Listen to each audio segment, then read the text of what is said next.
Hi there. I wanted to address another question that we've seen in office hours and in the form that we've been requesting, and that is how to kind of connect and check in with students while we're remote. It's kind of some ways to get that engagement piece going too. So I have created this resource here, and I am inviting you to add to it. But basically, the top part in pink is a couple of ideas for like games, would you rather, what's in the box, digital escape rooms. I found this really cool when it's virtual Disney rides. It's a playlist on YouTube, and you could have the kids, pretend they're riding the rides at Disneyland. Shadow puppets. Down here are some prompts for things that you could do for your class meetings.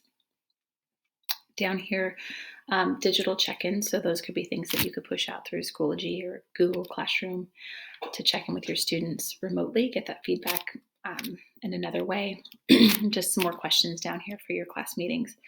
One of the things that I've seen a lot of teachers using in their class meetings is Quizizz and Kahoot.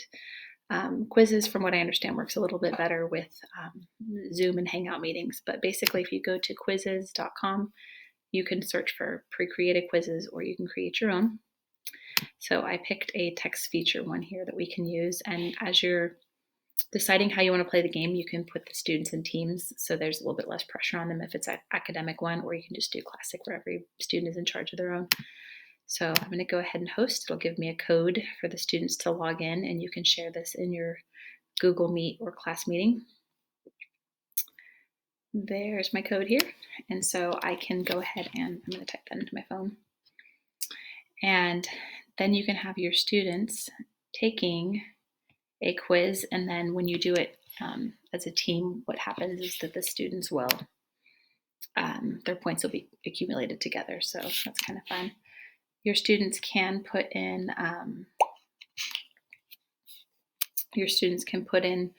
their nicknames. So you might set some parameters around what names they can use.